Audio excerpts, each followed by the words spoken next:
Hey guys, welcome back to my channel. Today I'm just gonna jump right into it. We are doing a classic lash application tutorial for beginners, and right away I just wanted to show you guys that for this demonstration purposes I will be using a glue dot on paper based tape. I usually use a glue ring though when I'm actually lashing people.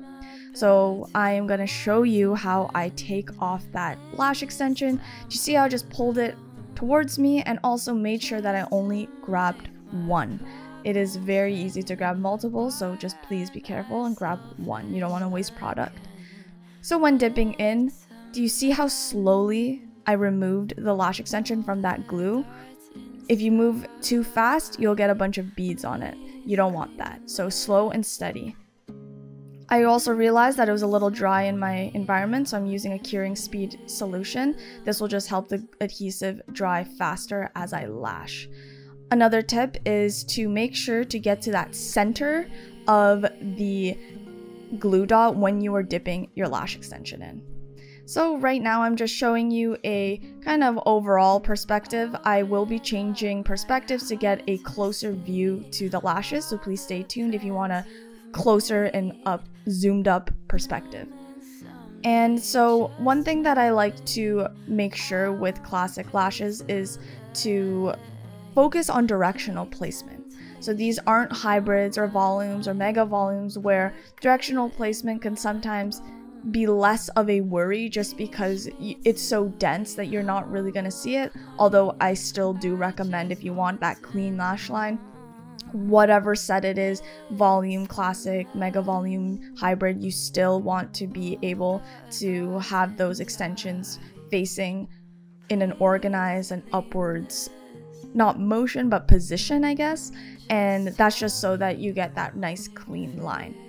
With classic lashes, if you don't apply it in a clean, upward, and organized manner, they're going to look very messy, and it's actually a lot more noticeable because they're not fans. They're just single lashes that are sticking up, so when they start to crisscross, it's very noticeable. Now, with that being said, I don't really like to make them too organized, if that makes sense, and this is just because then it looks a little bit unnatural for me, and that's just my style of lashing. I know some girls who really like it organized, and you know, I feel like every artist has their own technique, but for me, I like to actually purposely place some of my lashes to bend in a certain way so that the lashes just look a little bit more natural and it kind of follows that natural lash direction. However, that isn't to say that I am still very particular about the organization part of classic lash application. I still try to keep it fairly organized and clean. I do like a clean lash line, but that's just for some lash artists to kind of, you know, play around with. If you're new to lashing, you know, you have your own type of techniques and methods and looks that you might prefer over others. Another tip that I would try to recommend is to really get the base of your lash extension connected to that natural lash. If a little bit of that base is lifted, it is very easy for that lash extension to pop off. So whether your client is washing their lashes or just brushing it on a daily, because when that spoolie touches the base, you can see how it will grab onto that base and basically just kind of pop off and fly off, and then you're gonna have retention issues and an unhappy client.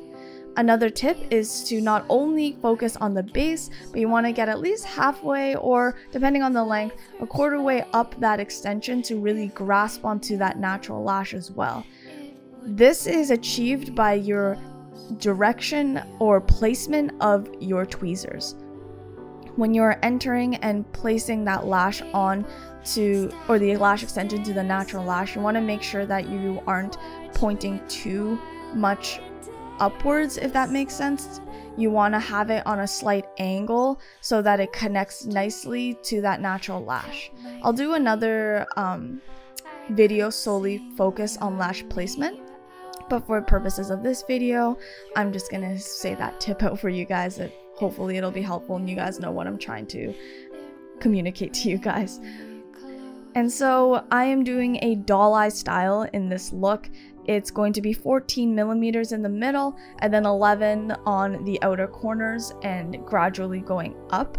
The outer corners are always double D curls. I have said this before in many of my other videos, but you do not want to create a droopy eye look. Girl, it's happened to me. I have gone and got my eyelashes done and the girl completely made me look droopy and my face looked like it was getting dragged down and I was just extremely upset. So you want to make sure that you're giving that nice youthful snatched look for your clients. And that is what the double D curl will achieve. So I actually used 12 and 11 double D curl on the outer corners and then just switched to D as I got towards the middle.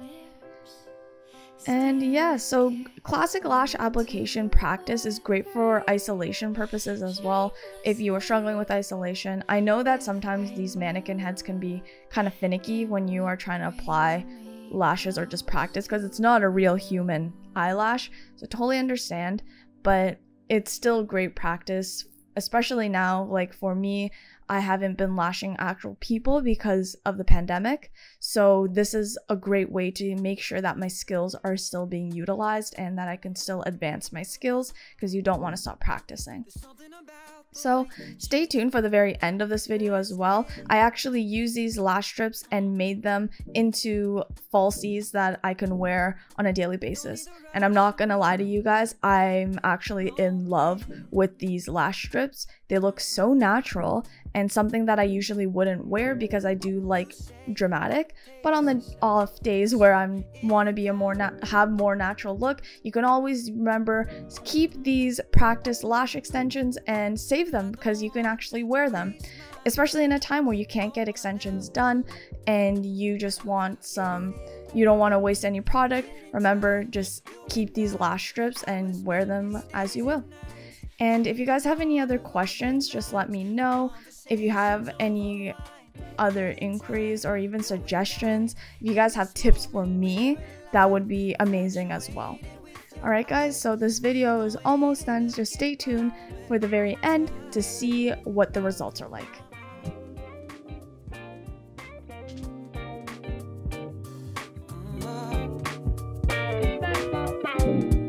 There's something about the way you talk with your hands.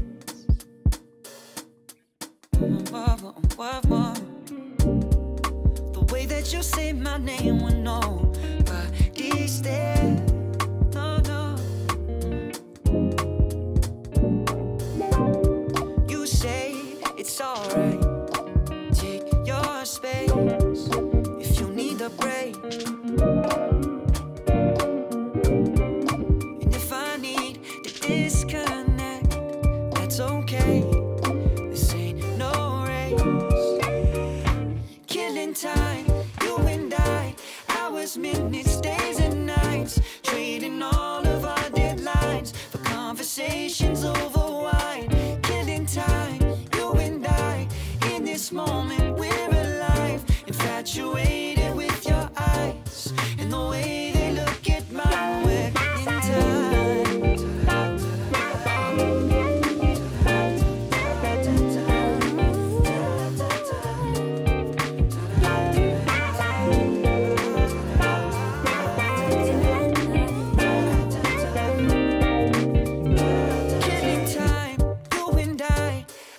Minutes, days and nights, trading all of our deadlines for conversations over wine.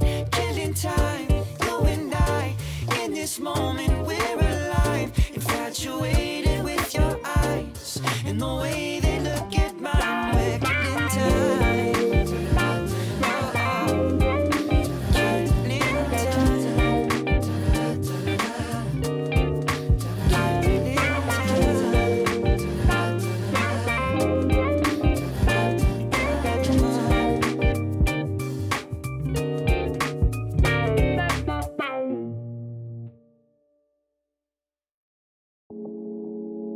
Hope you're feeling fine in paradise.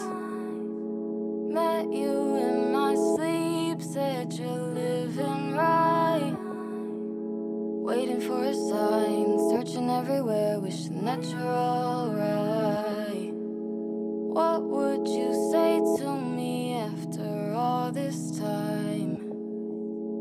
tell me to stop my